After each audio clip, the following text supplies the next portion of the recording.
vídeo, nós vamos falar sobre o bilinguismo, mas nós vamos inserir nele algumas outras discussões. Nós vamos discutir sobre o grau de bilinguismo, a função que ele exerce na nossa vida e depois alguns elementos que são importantes ser pensado quando eu estou tratando do bilinguismo, até para eu poder traçar políticas para o bilinguismo, ok?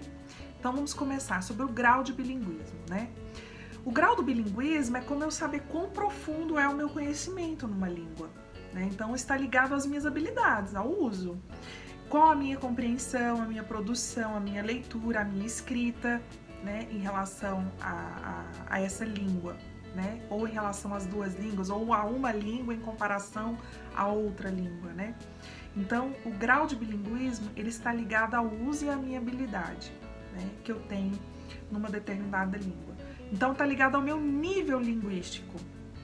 Qual o meu nível, por exemplo, gramatical? Qual o meu nível lexical? Né? E aí, tem alguns autores que indicam a importância de isso ser medido. Então, quando eu estou tratando, por exemplo, de relações educacionais dentro do bilinguismo, eu preciso identificar o nível linguístico das duas línguas, por exemplo, para eu poder traçar estratégias de trabalho, né? Então, o grau do bilinguismo, ele se refere justamente a esse nível linguístico. E como isso pode ser medido? A partir de testes, avaliações, e pode ser categorizado no nível lexical, gramatical, vocabulário, e eu posso comparar uma língua com a outra, como está o meu desenvolvimento. A partir disso, do grau, eu traçar estratégias de trabalho, né? Então, quanto ao grau do bilinguismo, é em relação ao nível linguístico. Em relação à função do bilinguismo, né? Eu trouxe para vocês no material didático que essa função ela pode ser pensada tanto no aspecto interno quanto no aspecto externo do indivíduo.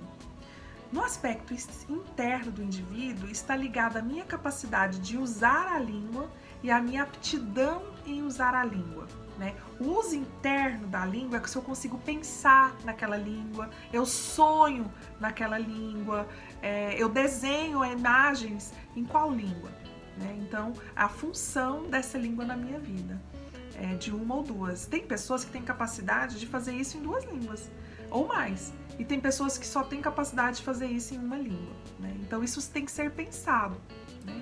E existe também a função externa, né? A função externa está ligada aos contatos que a língua me permite fazer. Ao meu contato da língua da minha família. Qual é a língua da família? É uma ou são as duas línguas? Né?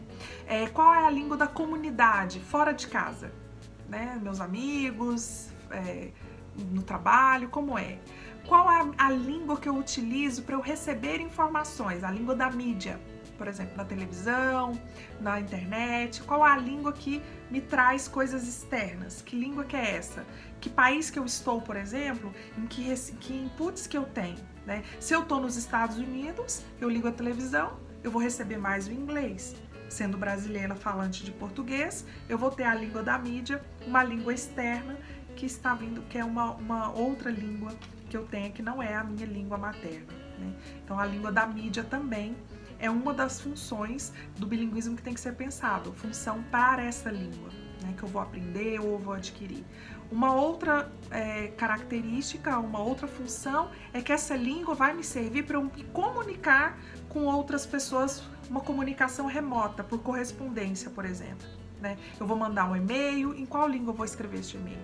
Né? Eu vou mandar um vídeo, vou fazer esse vídeo em Libras ou vou fazer esse vídeo em ASL, American Sign Language. Né? Então, qual é a língua de correspondência? Também é uma função para a língua. E uma outra função para a língua é essa língua dentro da escola. Né? E na escola, ela está muito ligada às políticas linguísticas, porque a escola ela vai executar aquilo que as políticas determinarem. Né? Então, uma função da língua é eu usar essa língua dentro da escola. Né? Então, sobre as funções da língua, nós já falamos, né? E aí, um terceiro elemento para esse vídeo para eu tratar são critérios para eu pensar esse bilinguismo.